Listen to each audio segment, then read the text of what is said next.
Sini tinion, ayoon ta kamutanan nga mga dulong naton ng aton mga halad nga may kalipay sa tagsa sa aton pagibusong. Praise the Lord. Magayumyuhom kita kag magahatag kita sa aton mga tithes and offering sa tubangan sa aton Ginoo. Praise the Lord. Praise the Lord. Magbigay ng masaya para sa gawain niya. Magbigay ng masaya. Magbigay ng masaya para sa gawain niya. Magbigay para sa kanya. Magbigay ng masaya para sa gawain niya. Magbigay ng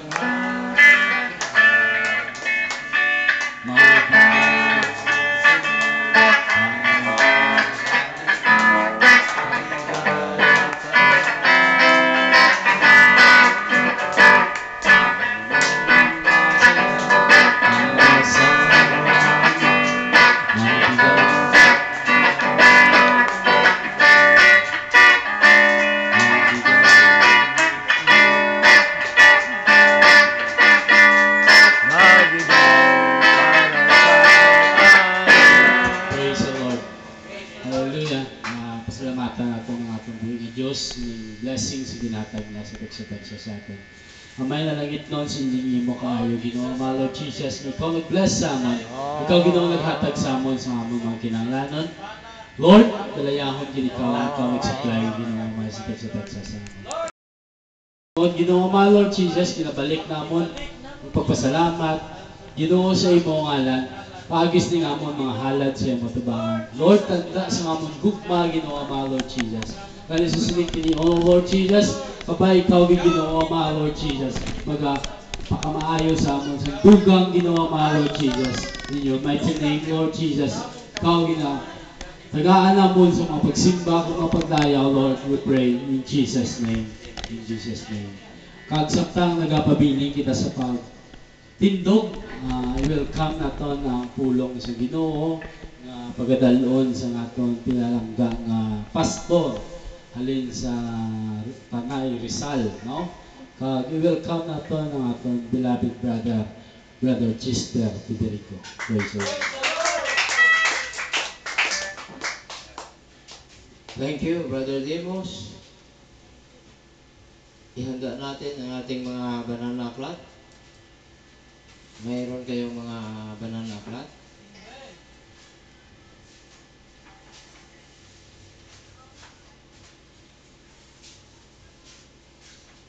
Tawagin lahat yan, makinig ng salita ng Panginoon. Walang matira sa bahay doon. Papasukin lahat dito. Brother Julio.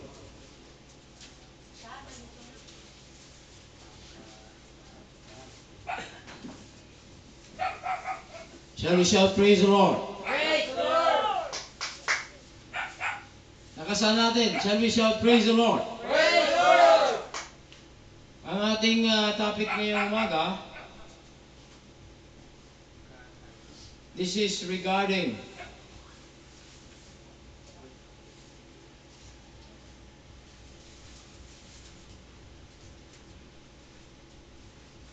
diyan na sila lahat. Regarding the true worship.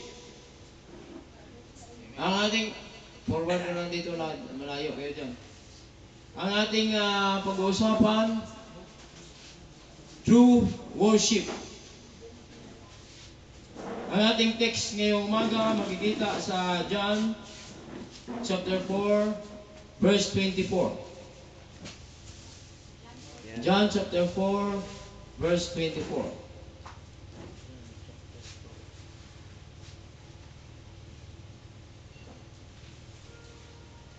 Basahin ko muna dito sa English version. Ang John chapter 4 verse 24. At ang sinasabi dito sa John chapter 4 verse 24,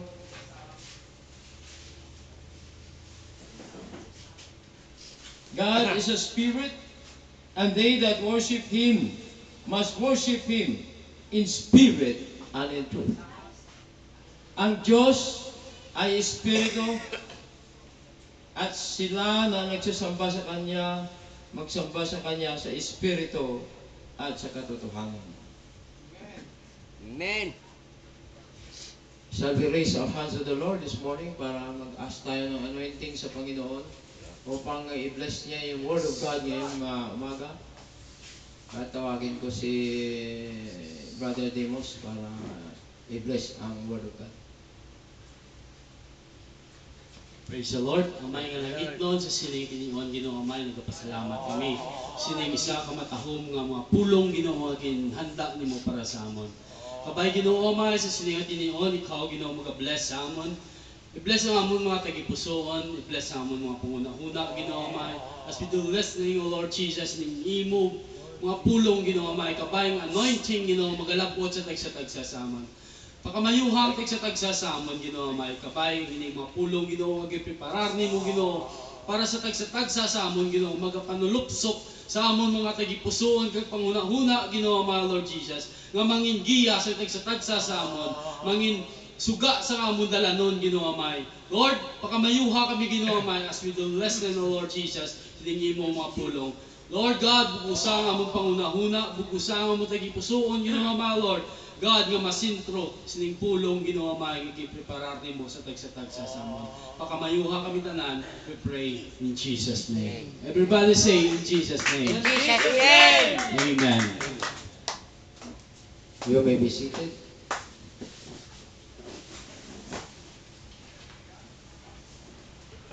I welcome everybody this morning sa napagandang work of the Lord dito sa Tinungan. At congratulations sa lahat na nagiging persistent sa pag-worship sa Panginoon. Ang ating talakay ngayong umaga kung paano tayo mag-worship sa Panginoon in spirit and in truth. Actually, napakaraming mga experiences tayo before. We have so many experiences before na naranasan natin on how to worship God. Pero the most important thing, mga kapatid, the most important thing na kailangan natin makareceive ng Holy Ghost. That's the most important thing. Amen? Amen. Kahit ano pang worship ng tao kung wala siyang Holy Ghost, he is nothing. Amen? Ang Holy Ghost ang magbibigay sa atin ng spiritual power. According to Acts 1:8, and you shall receive power. After that, the Holy Ghost is come upon you. And ye shall be my witnesses unto Samaria, unto Jerusalem, and unto all the uttermost part of the earth. At kayo maging saksi ko sa Judea, sa Jerusalem, at sa buong mundo. Paano tayo maging saksi, mga kapatid? How can we become witnesses? Kaya mga kapatid, ito ang sinasabi ko sa inyo. Para tayo magiging saksi, kailangan natin yung buhay na malinis. Amen? At banal na buhay. Amen? We need to live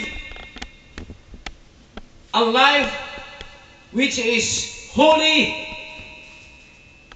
unblemished, without spot, without wrinkle. Ito ang mga requirements. Walang kulubot, walang dumi, walang kapintasan, at banal sa harapan ng Panginoon. Amen? Kaya pag-araw ng pagsasamba, ang dapat natin gagawin, mga kapatid, sa araw ng pagsasamba, full focus tayo. Amen?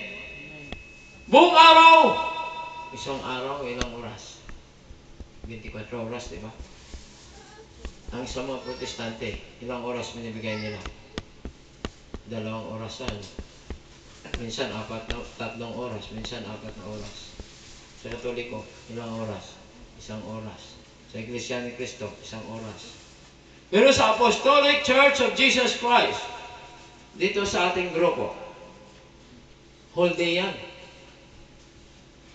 So I encourage you, nandito man ako wala, let us be disciplined. Pagdating ng alas 10 ba ang simula dito, Brother Oscar? Alas 10. 9:30 pa lang nandito na kayo. 9:30. Mag-worship kayo dito. Magluhod kayo dito. Luhuran natin ang Panginoon. Pasalamatan natin ang Panginoon. Marami pa tayong dapat i-rescue dito sa Tinungan. Wala pa tayo nakamove. Pasensya na kayo at ako hindi naka-assign dito. Ang assignment ko doon sa Luzon area. Sa Luzon area, marami na tayo naka-receive ng Holy Ghost doon. The time I was called up, I remember. Makikita nyo ito sa living testimony ko. When I was in Malaysia, nag-backslide ako doon for around 5 years. Backsliding. Hindi maganda, Brother Dimos, ang tinatawag na backsliding. Ilampos ka Diyos yung demonyo. Patayin ka ng demonyo. But the Lord has called me up in a dream na nag-iinip ako. Nagdamgo ko. Ang kotse ko, dasig-dagan ko sa kotse ko, gulpi lang maigo sa dako-dako ng truck. Wasak. Itong ang gabi ito. Hating gabi. Sumisigaw ako, Lord, huwag mo kong patayin. Susundin na kita. Pagkatapos ng araw-araw na ako nananalangin, sabi ko, delikado na ako nito. Pag hindi ako sumunod nito, mamamatay ako. So after few weeks, nangyari. Nagdadrive ako sa Mitsubishi Galanco 2000cc. Sports car yun, 120 miles per hour. Biglang, siyempre, kailangan pag lumiko, kailangan mag-reduce speed ka. Nag-reduce speed ako ng 90 miles per hour. Biglang nawala ng giya. Hindi mo na makontrol. Hindi ko na makontrol sa steering wheel ang kotse. Dire-diretso na siya bangga sa malaking kahoy. Kasi ang Kuala Lumpur, sa gitna doon yung malaking mga kahoy. Malaking puno, mataas. Buti hindi sa malaking truck. Sa panaginip ko, malaking truck eh. Wasak ang kotse. Nawala na ako ng malay for about, siguro hindi ko na alam. Siguro tagal. More than 2 hours. More than 3 hours. Design ng Panginoon maganda eh. Dahil yung, halimbawa, itong kotse ko, may sumusunod na tow truck. Nang mawasak ng kotse, hindi mo na makontrol eh. Biglang wasak. Pagkatapos, hinugot lang kami. Ang kasama ko, isang Indian at isang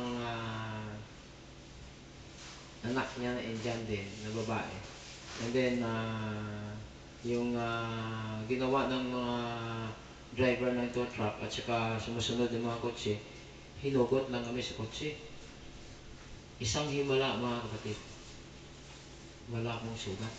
Pero, lipong ko eh.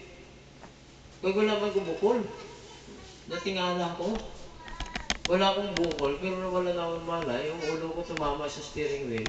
Pero wala bukol-bukol, walang pasa. At buong katawan ko intact. That was a miracle. Dinala na kami sa University Hospital. Pagkatapos, 3 kami. Indian niya, Immigration Director ng Kuala Lumpur, number 3 Immigration, at saka yung anak niya na dalaga.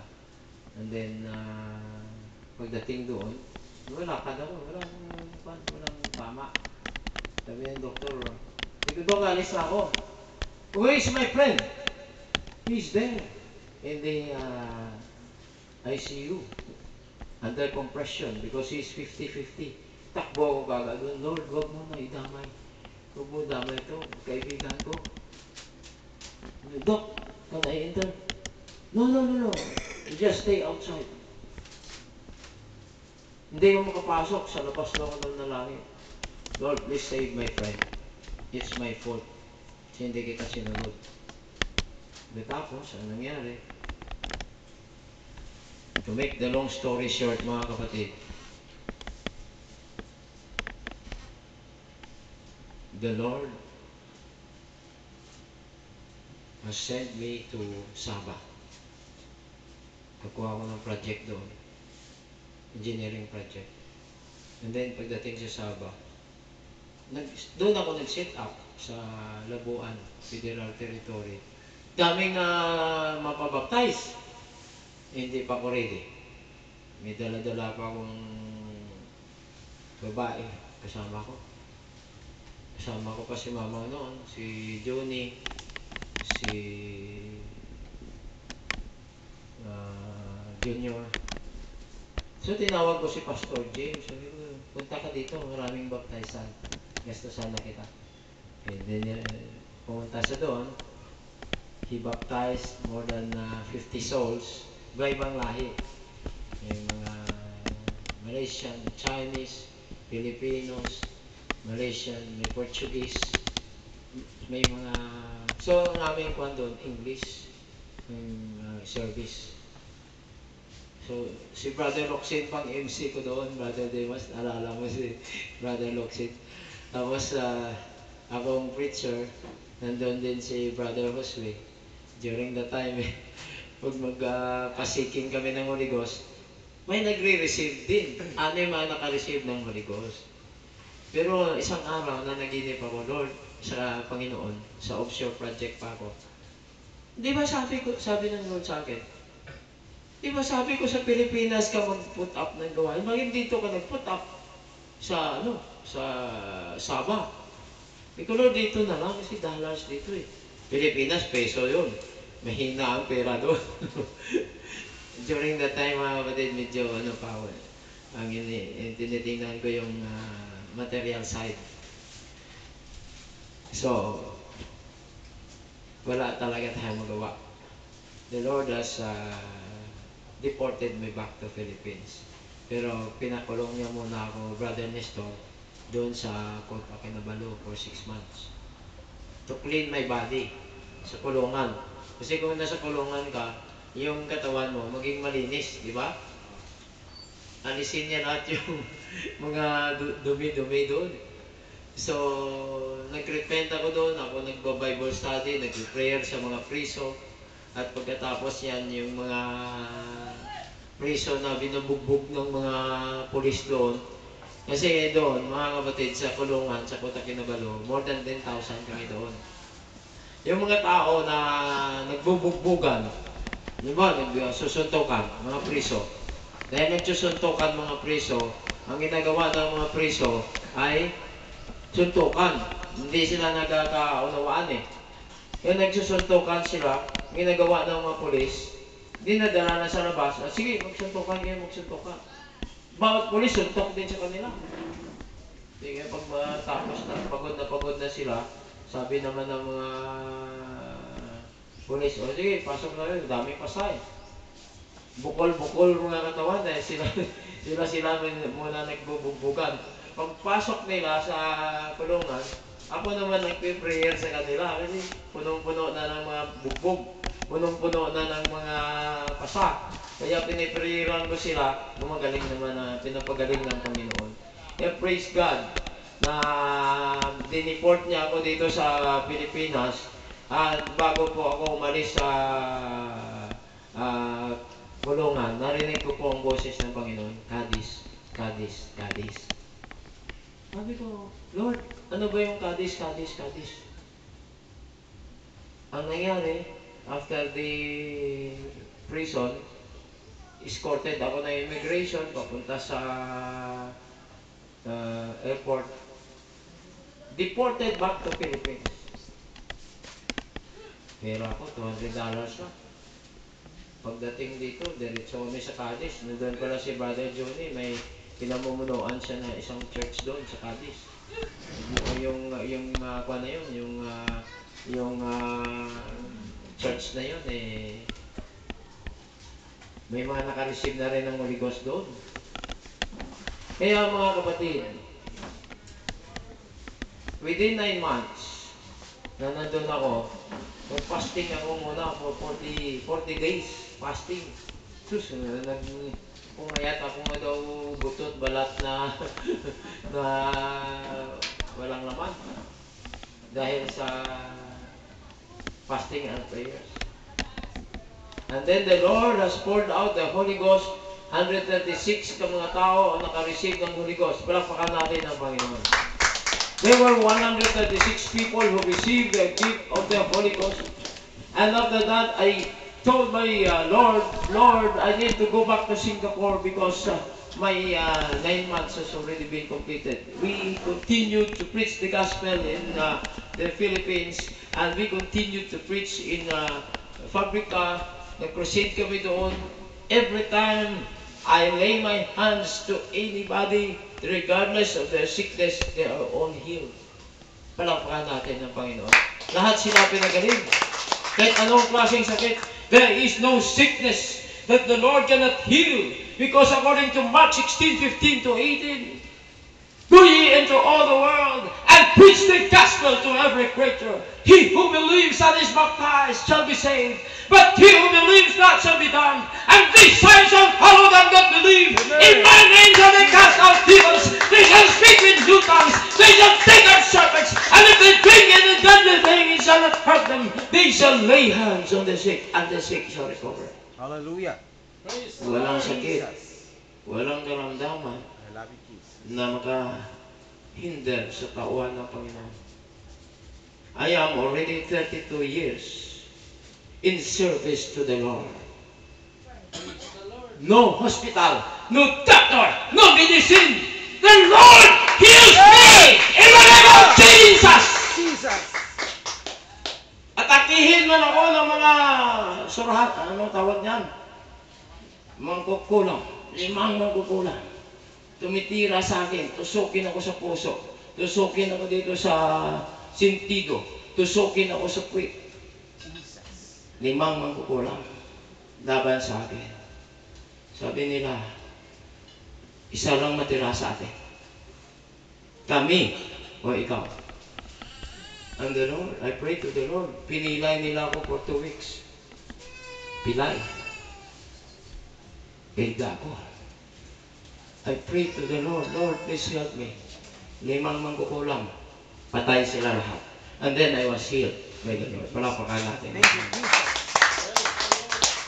To remind you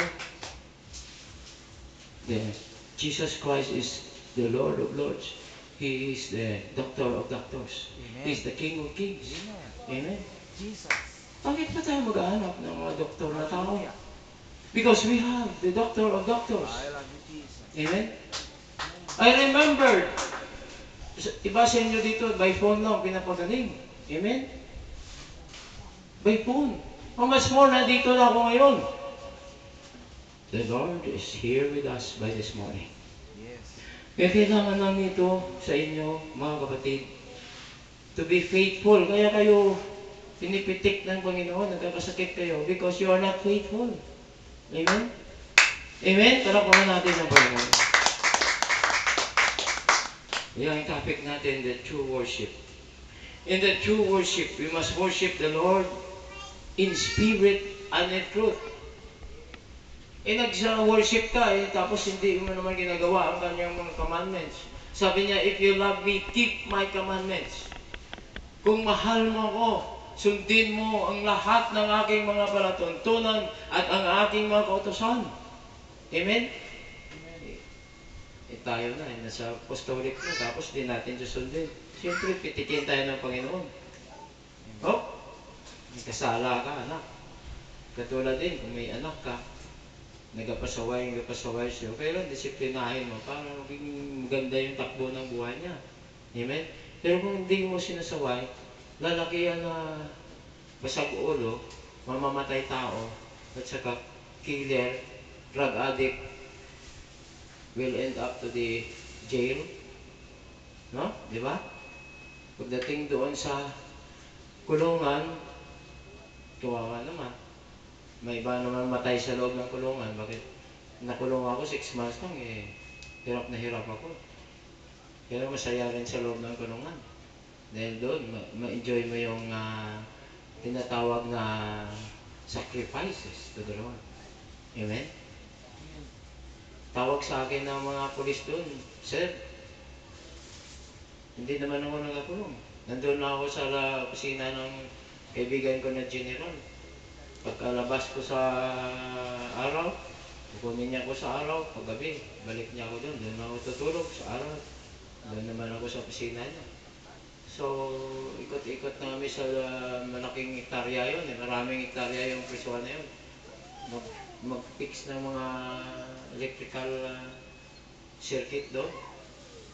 That's why, mga kauturan, mahal ko, you need to worship God and serve Him. Amen? Amen. Huwag po tayong magpalay-palay. Dahil sa ngayon, alam niyo ba, ang latest news, nag-start na ang tatakan sa Amerika noong March 23, 2013. Makikita mo sa video ko doon sa YouTube, yung pag-inject na ng microchip sa kanang kamay o sa noo ng mga tao. Nag-start na, and it is already mandatory by Barack Obama. Ano ibig sabihin nun? It will spread out all throughout the world, and by 2017, lahat ng mga tao natataka na. And the Third World War is about to start. Sisimula na yung Third World War. Ang North Korea, pinapainit na nila yung usapan doon sa Amerika. So, Amerika, may base sa South Korea. Hindi mo mag-start na yung nuclear war. There will be 2/3 of the total population of the world will be killed. 2/3, according to Zechariah. Alam nyo mga kapatid, kung 2/3, ngayon 6 billion people tayo. Times 2/3, 12 divided by 3, 4 billion people will be killed during the nuclear war. Ang 2 billion people will be left with severe chemical reactions na aatake sa kanilang katawan. According to Zechariah, na-prophesy na, ang kanilang mga mata, ang kanilang mga katawan, buhay pa. Ang mga mata nila natatanggal, ang mga muscles nila na alis, pero buhay pa. And there will come a time that the people will seek death, but they cannot find death. Ibig sabihin, gusto na nilang mamatay, ngunit hindi nila matagpuan ang kamatayan. Yun ang mabigat. Si Brother Oscar, ilang buwan lang yan na sumakit na yung binti, pero mahil pa yan. Pero yung mga tao na matamaan ng chemical reactions after nuclear war, alam nyo, hindi na mahil. Kasi ano na sila, radioactive effect na yun ng nuclear weapons. According to Zechariah, buksan natin yung Zechariah. Grabe ang mangyayari na ito mga kapatid. Ipakita ko lang sa inyo dito, i-describe ko lang sa inyo kung ano ang mangyayari sa buong mundo. The people will be punished by the Lord. Pero we believe that this is after the rapture. Na kapag mag-start na talaga ang full blast ng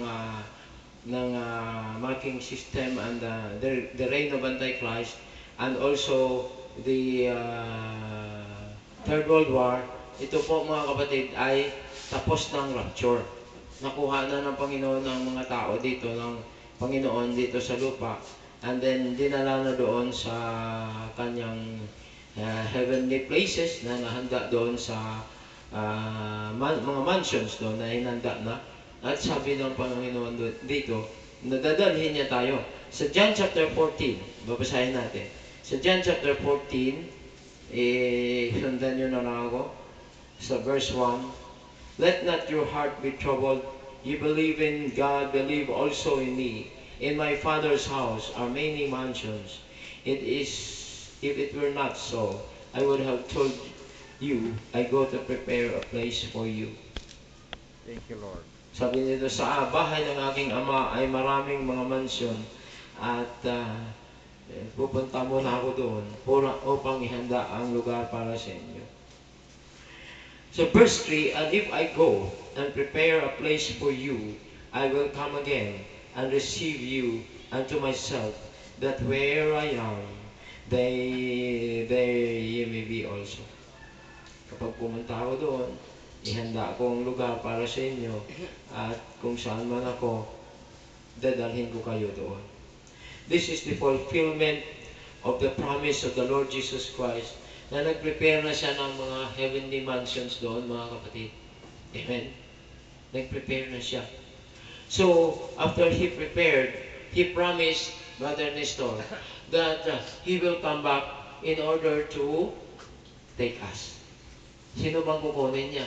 Yung mga tao na may Holy Ghost. Kahit apostolic ka pa, kung wala kang Holy Ghost, hindi ka qualified. Amen? Kahit bautismado ka pa in the name of Jesus Christ, kung hindi ka nakatanggap ng Holy Ghost, hindi ka qualified. It is because of what is stated in John chapter 3 verse 5. Sabi ng John chapter 3 verse 5, Verily, verily, I say unto you, except a man be born of water and of the Spirit, he cannot enter into the kingdom of God. Yan po ang John 3:5. And according to Matthew chapter 16, verses 18 to 19, For thou art better, and upon this rock I will build my church, and the gates of hell shall not prevail against it.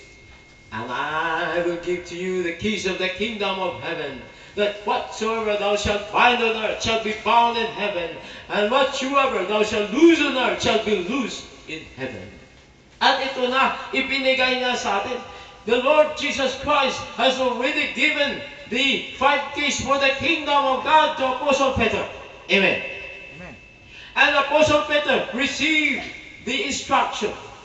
And during the day of Pentecost, according to Acts chapter 2, verses 1 up to 4, and when the day of Pentecost was fully come, they were all with one accord in one place, and suddenly there came a sound as of a rushing mighty wind, and it filled on the house where they were sitting, and cloven tongues like as of fire sat upon each of them, and they were all filled with the Holy Ghost, and they began to speak with other tongues as the Spirit of God gave them utterance. Tagalogin natin. Sa araw ng Pentecostes, silang lahat, mga 120 katao, ay nagkatipon-tipon, at silang lahat habang nakaupo ay may narinig na malaking ugong na boses ng malaking ugong na hangin, at silang lahat ay napuspos ng Espiritu Santo ang pagsalita ng iba't ibang wika ayon sa pinagkaloob ng Espiritu Santo.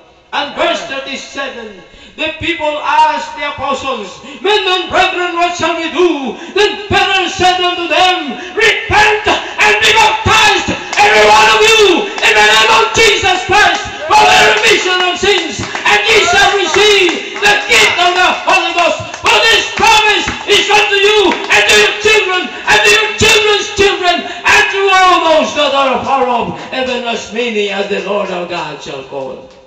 Ang pangakong ito na pagbigay sa inyo ng Espiritu Santo ay para sa lahat at para sa lahat na matinawag. At sa inyo lahat dito. Amen. At kayo na nakareceive na ng Holy Ghost, congratulations. Sa mga hindi pa nakaka-receive ng Holy Ghost, kailangan nyo makareceive na. Amen. Galing kami sa conference. We have a conference in Bacolod City for 3 days. And we gathered more than 1,000 people. Ako rin ang isa sa mga speakers doon. Ang sabi ko doon, mga kapatid, siguraduhin natin ang ating preparasyon para sa ating kaligtasan. Let us make our election sure that once the rapture will take place, all of us, lahat tayo, ay nakahanda na para pagdating ng rapture, pagdating ng Panginoon, according to 1 Thessalonians 4:13 to 18. In a moment, in a twinkling of an eye, at the last trump, and the dead in Christ shall rise first. And we who are alive shall remain and be caught up together with them in the clouds. So shall we ever be with the Lord forever and ever. In a moment, sa isang kisap mata, sa pagtunog ng trumpeta, ang lahat ng mga namatay ay bubuhayin muli at tayo na mga buhay pa. Itong katawang lupa natin na mamamatay at maaaring maagnas pa ay hindi na maagnas at hindi na mamamatay. Dahil palitan ito ng katawang di maagnas. This mortal will put on incorruption. This mortal will put on immortality. This corruption will put on incorruption. Ang katawang lupa na ito na madunot pa ni, madunot. Matunaw pa ito pag mamamatay na. Amen. Papalitan na ng katawan. Tayong mga buhay pa. Sakaling mag-rapture ngayon, makikita nyo lang, ang barong ko mahulog, ang pantalon ko mahulog. Lahat mahulog. Cellphone mahulog. Brief mahulog. Lahat. Sapatos maiwan. Saan ako pupunta? Kasama kayo. The Lord will pick us up. There will be a lot of earthquakes. Ang senaryo ganito. Maglilindol at babaha ang kapaligiran. Siyempre, yung mga dams mawasak. Yung mga kuryente, magkakaroon ng electrical connection problems. Magba-brown out. Susunog ang mga buildings. Ang mga tao, mga kapatid, na nailibing, katulad ng mga apostol, katulad ng mga kapatiran natin na nabaptize in the name of Jesus Christ at naka-receive ng Holy Ghost, will be resurrected from the dead. Tayo na mga namatay natin mga mahal sa buhay ay bubuhayin muli sa pagtunog ng trompeta. All of them will be raised from the dead, and we who are alive shall remain and be caught up together with them in the clouds, and so shall we ever be with the Lord forever and ever and ever. Wala na. Tapos ng laban. Sister Clotilde, I love tapos na. Jesus. Kaya pag-try natin na hindi pa tayo mamamatay. The rapture is about to take place. Any time from now, it may be today, it may be tonight, it may be tomorrow, the next day, or the next week. All of us must be prepared, for the Lord Jesus Christ is coming in order to take us from the sinful world, and we will be able to live with Him forever and ever. And the rapture is already about to take place. Kapag nag-take place ng rapture, tapos ng laban, then we can say, we are in victory. Pwede na natin isigaw, I am very successful. Successful ka na ba ngayon? Wala pang tao pwede magsabi na successful na siya ngayon. Dahil lahat ng mga tao ngayon, ni isa man lang, hindi pwede magsabi na naligtas na siya. Pero malakas ang loob ng mga protestante, mga baptist, sabihin, ako ligtas na. Sabi ko sa kanila, ikaw ligtas na? Saan makikita sa Bible na ligtas ka na? Napakaraming verses. Sabi nila, ito, John 3:16. At kung ano-ano mga verses. Sabi ko, hindi ka. Hindi ka pwede magsabi na ligtas ka na. Dahil ang sabi ng Matthew chapter 24, verse 13, but he who endured unto the end, the same shall be saved. Kailangan na magpapatuloy tayo maging tapat sa Panginoon hanggang sa wakas. Amen? Amen? Hanggang sa wakas ng ating buhay o hanggang sa wakas ng daigdig. According to Matthew chapter 24, verse 1, nang nakatayo si Panginoong Hesus doon sa temple, Mount of Olives, siya tinanong ng kanyang mga disciples, Lord, sabihin mo sa amin, kailan bang katapusan ng mundo at na kailan ang muli mong pagparito? At sinabi niya ang lahat ng mga signs. Ang signs, sabi niya, there will be wars and rumors of wars. There will be earthquakes in diverse places. And many shall come in my name, saying, I am Christ, but shall deceive many. Na-fulfill na yan, mga kapatid. In 321 AD, nag-start ng Roman Catholic sa Rome. Pero nag-start tayo ng 33 AD sa Jerusalem. The apostles started the apostolic church in Jerusalem at 33 AD. Then followed by the Roman Catholic last 321 AD in Rome. And then followed by Islam in 525 AD in Riyadh Kingdom of Saudi Arabia. And followed by Protestant in 1525 in Germany by Martin Luther. And then 1609 Baptist, 1721 the Methodist, and then 1825 Mormons, 1844 the Seventh-day Adventist Church, 1864 Jehovah's Witnesses, and 1914 Iglesia Ni Cristo. And as of now, there are a lot of religions all over the world which say that they are Christ. But they are not of Christ. Tayo talaga ang nasa Panginoon. Shall we say amen? Amen. We are the true church. That's why we must worship Him in spirit and in truth. Kailangan natin sambahin ang Panginoon sa Espiritu at sa katotohanan. This is how to worship the Lord Jesus Christ. Let us give unto the Lord the glory due to His name. Worship the Lord in beauty of holiness. Psalms chapter 20, verse 2. Kneel before the Lord, come before His presence with singing. Psalms 95, 6. Psalms 100, 2-4. Praise God in His sanctuary. Psalms 150, 1-6. Psalms 149, verse 3. Wait upon the Lord. Isaiah 40:31. Bring an offering to come into His courts. Psalms 96, verse 8. Psalm 76, verse 11. Remember the Sabbath day to keep it holy. Exodus chapter 20, verses 8-10. Kailangan po pagdating ng araw ng linggo, kailangan po, whole day po tayo na mag-worship sa Panginoon. Kailangan po, maaga pa kayo dito. Kung wala man ako, let us try to give discipline to ourselves. Pag sinabi po, Brother Demos, anong usapan? Alas 10. Pag alas 10, ulitin ko. 9:30 pa lang nandito na kayo. Amen. At wala na tayong ibang gagawin kundi lumuhod dito sa harapan ng Panginoon at humingi na ng kanyang basbas upang sa araw ng linggo na yan, mag-bless kayo lahat. Ano bang blessing na sinasabi dito? Mapalayo kayo sa sakit at karamdaman.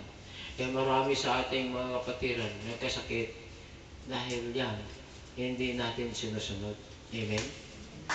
Hindi natin sinusunod na pag-aral ng linggo kahit gaano man ka-importante po ang ginagawa nyo.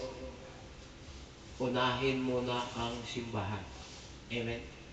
Kaya nag-sacrifice ako doon sa Saudi Arabia for 2 years. Inuna ko talaga magbigay ng lahat ko na income.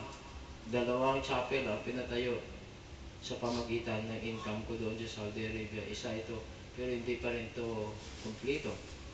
Doon sa Manila, mas malaki-laki yun. At doon, marami nang nakareceive ng Holy Ghost doon. Marami nang nagsisimba. Ito, kailangan pa natin ipalakihin to sa pamagitan ng tulong nyo. Invite pa kayo ng invite ng mga tao. Tulungan nyo si Brother Demos at si Brother James. Dagdagan pa ng mga members upang pagdating dito, baptize na lang sila. Baptize na lang, baptize. Mamaya, Brother Demos, baptizean mo ito. Si Sister Bibing. Authorize ka mag-baptize, di ba? Brother James, authorize ka na? I-authorize na kita, Brother Demos. Baptizean mo si Brother James, Sister Bibing. After this, okay?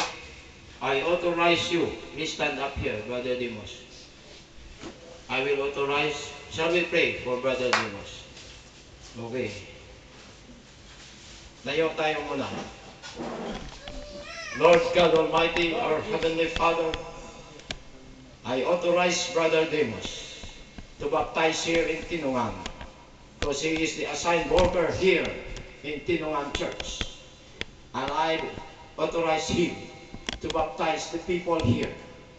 According to Acts 2:38, I lay my hands and hope that your anointing will go to Brother Demos, that he will be used in order to preach the gospel and be permanent worker here at Tinungan Church, to support the Tinungan Church work.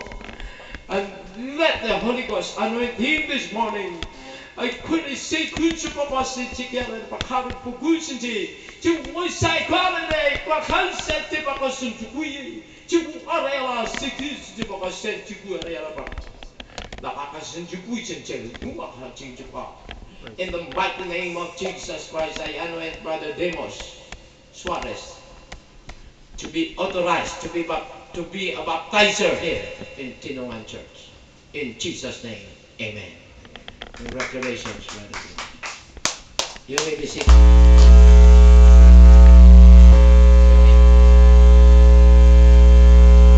Natapakan. You may be seated. Hindi ko binabypass ang authority ni Pastor James. But I feel that somebody must be authorized to be a baptizer here in Tinungan Church. Kung hindi kayo in-authorize, sino magbabaptize? Amen. Wala, di ba? So ako na mismo, explain ko lang mamaya kay Pastor James because after this, I will go to Talisay Church Amen. to help them also there. I will continue my preaching. Kaawa-awa ang mga tao, mga kapatid, na kung saan sila po, mga kapatid, hindi sila nakakaintindi ng totoo na katuruan ng Panginoon. Magpasalamat tayo dahil tayo ng mga Federico family, Federico Canillas, Sancover family, Suarez family, Bordios family, na kayo na kaunawa ng katotohanan. Amen. Amen. Dahil kung hindi nyo naunawa ng katotohanan, useless lang ang buhay dito sa lupa. Marami na akong nakikita ngayon ng mga tao doon sa buong Asia. Halos naikot ko na itong Asia, United Kingdom, and Middle East. Nakita ko kung gaano kahirap Africa, mga Africans, gaano kahirap ang mga tao doon na hindi sila nakatagpo ng katotohanan. Pero tayo na nakatagpo na ng katotohanan, tayo po ay mayroon ng Diyos sa buhay natin. Dahil hindi lang natin alam kung paano gagamitin ang power na ibinigay sa atin ng Panginoon. Kayo na may mga Holy Ghost, binigyan na kayo ng power. According to Acts 1:8, and you shall receive power after that the Holy Ghost is come upon you, and you shall be my witnesses unto Samaria, into Jerusalem, and unto the uttermost part of the earth. May power kayo, hindi nyo lang alam kung paano gamitin. Katulad yan, may baril ka. Diba? May baril ka, nakasukbit lang sa baywang mo. Hindi mo alam kung paano pasabugin yung baril. Hindi mo alam. Meron ba light dyan? Hindi ko naman alam kung paano mag-operate yan. Hindi mo lang kabuluhan. Diba? Amen? But you should know that you have power.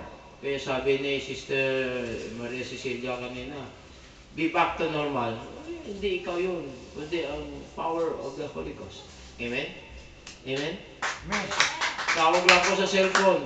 Be healed in Jesus' name. Magaling. Hindi ako yun. The Holy Ghost in me.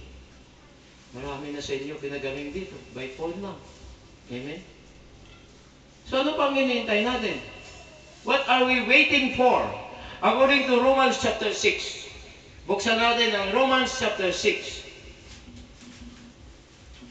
Mga kapatid, let's be serious for our preparation. Romans chapter 6, sabi po dito. Verse 1. What shall we say then? Shall we continue in sin that grace may abound? God forbid. How shall we that are dead to sin live any longer therein?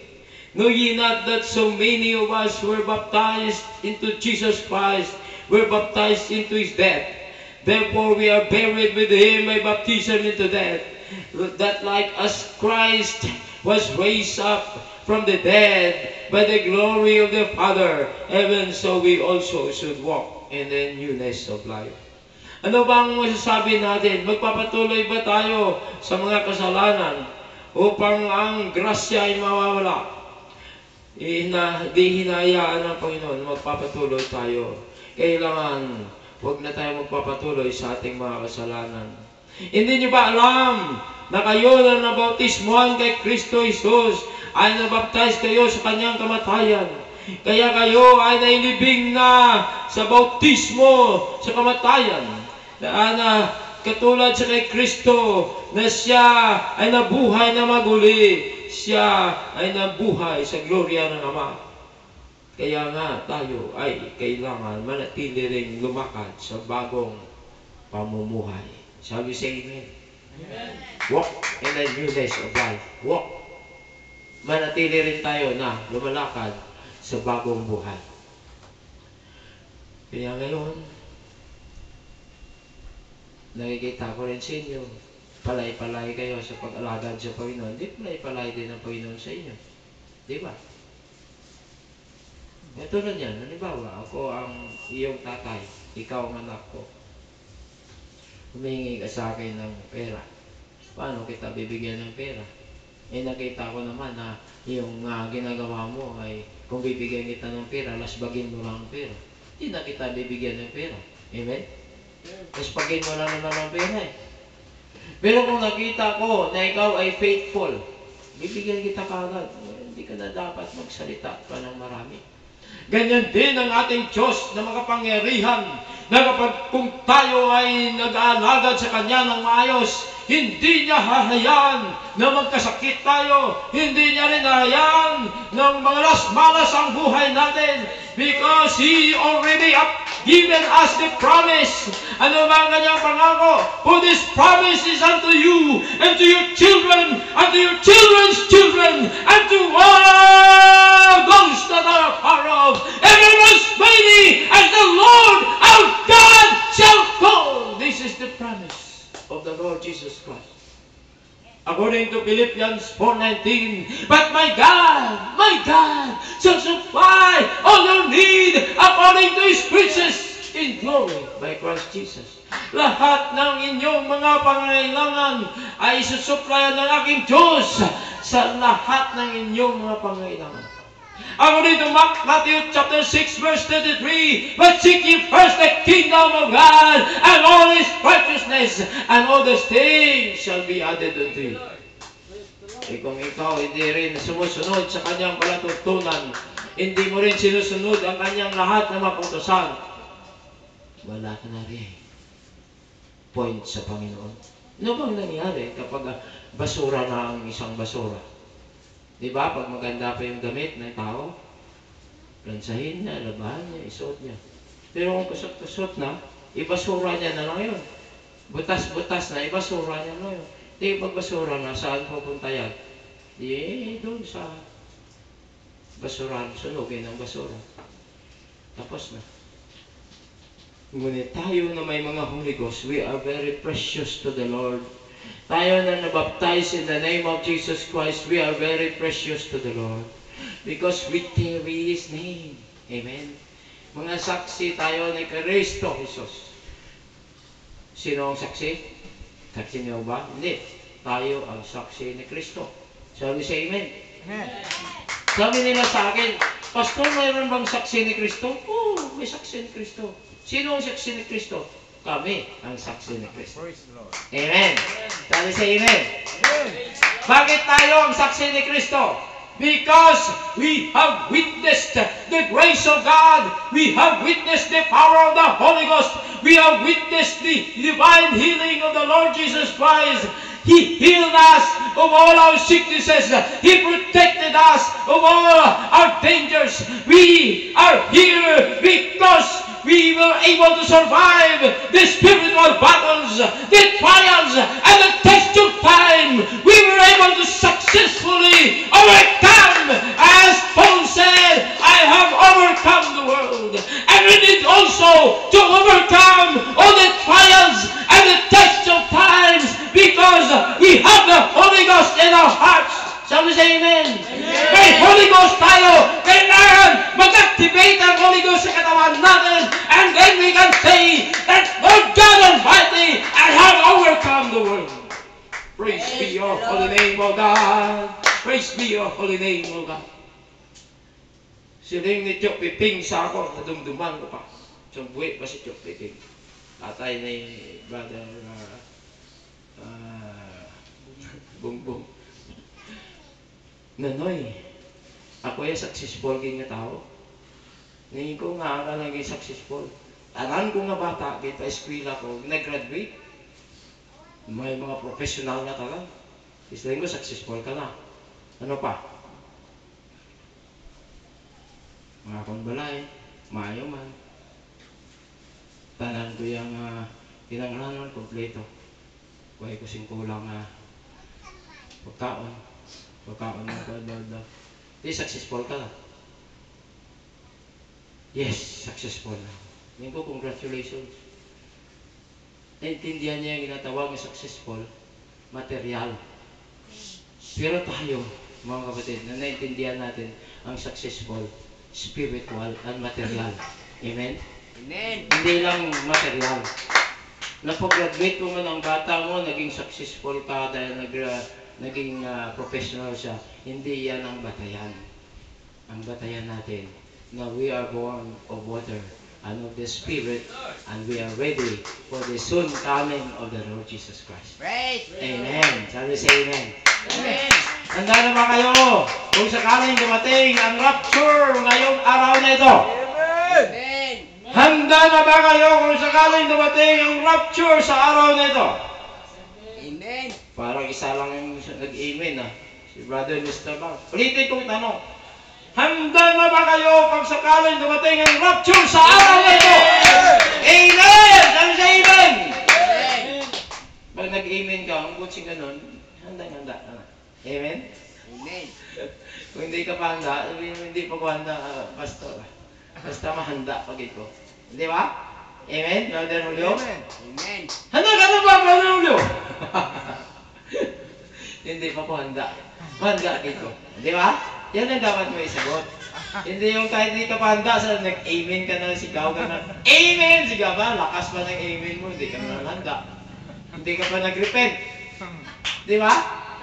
You need to repent of all your sins that you have committed against God. Kailangan magsisi ka sa lahat ng iyong mga kasalanan na ginawa mo laban sa mga kautusan ng Panginoon.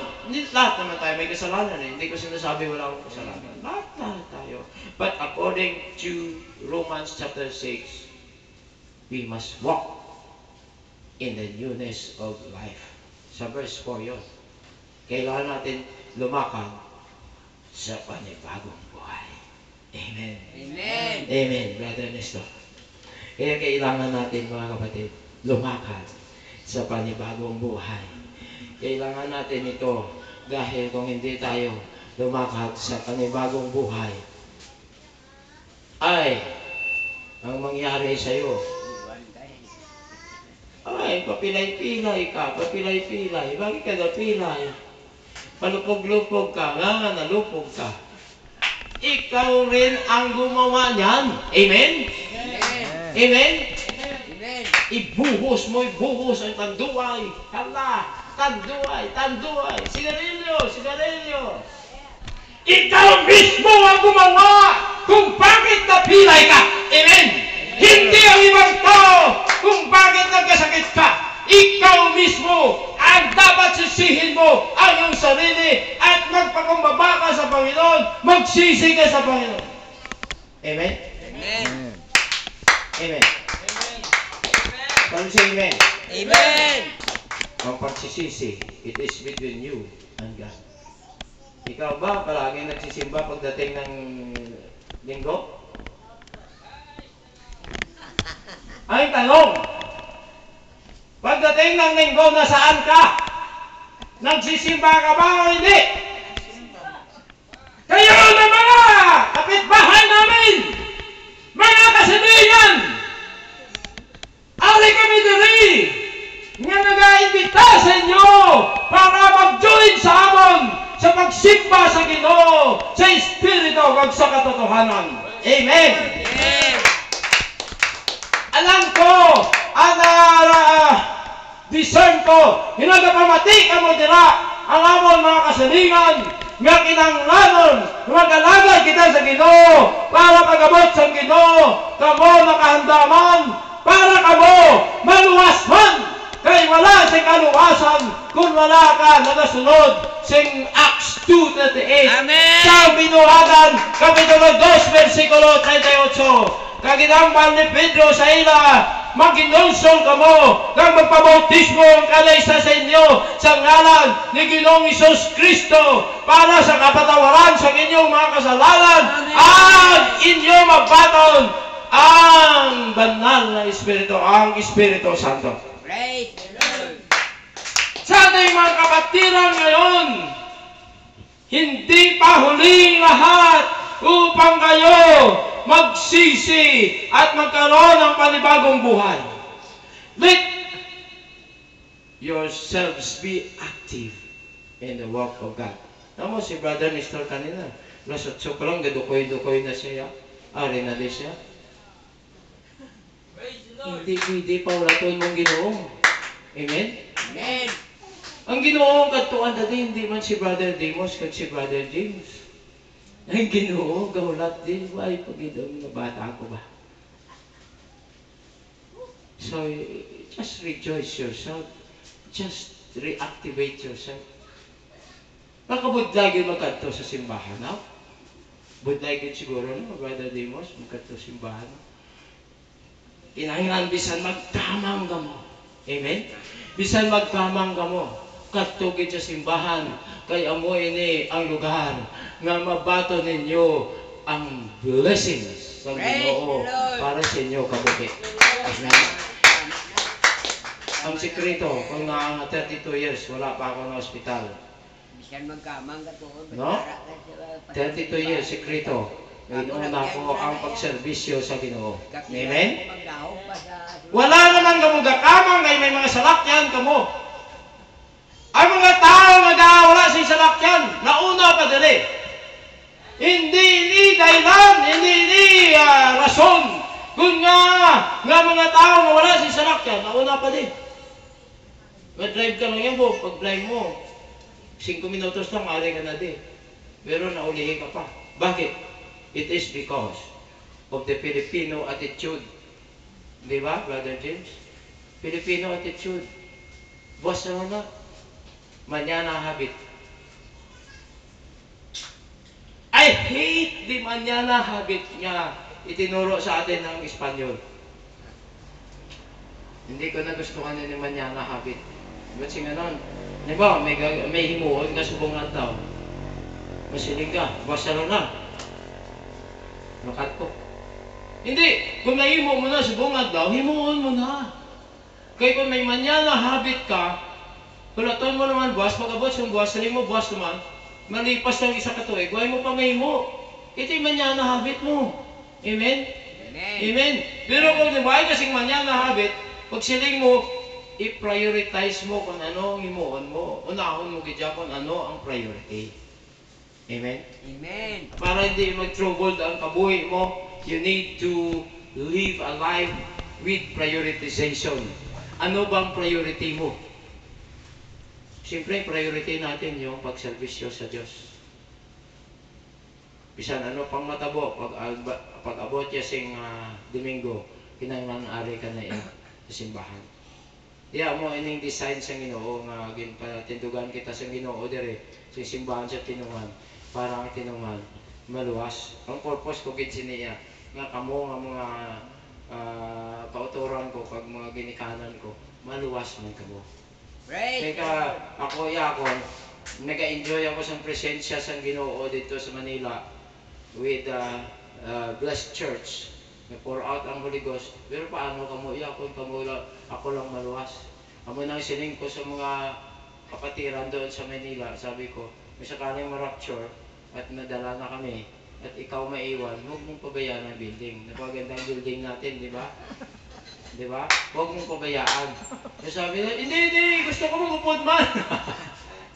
I want also to join the rapture. Wala na pang Holy Ghost. Kaya kailangan mo mag-receive na ng Holy Ghost. Amen? Amen. Pero kung ginauna mo pa ang mga bagay nga hindi dapat unahon, mapatay ka lang dito sa kalibutan, wala kay mo sing kalwasan. Amen? Amen. Si Papang niya sigurado na to. Si Papang, Brother Carlos, sigurado na to yan. Kaya isang Nagbaptize diri baptize ni pastor no, Pastor James. Si Pastor James nagbaptize siya mang no. Ha? Mang si pastor ang nagbaptize. Pagkatapos dito sa Iraq, sa Iraq ako, ginsulatan ko nila ni mama. Si papang mo naka-receive na Holy Ghost, buhay pa to si Brother Glad. Praise the Lord. Naka-receive na siya sa Bikotan. Di pagkatapos na na-receive si papang Holy Ghost, nagbago na ang buhay niya. Kakas na niya yung panigarilyo, kakas na inom-inom, kakas na mga mahilig siya sa mga armas niya, si papang isang una, mga 45, mga pugakang, kakas na siya tanan. Nagbagong buhay na siya. So na mapatay siya sa ospital sa Isabela. Kaya mapuli na ko. Mula tong last word niya.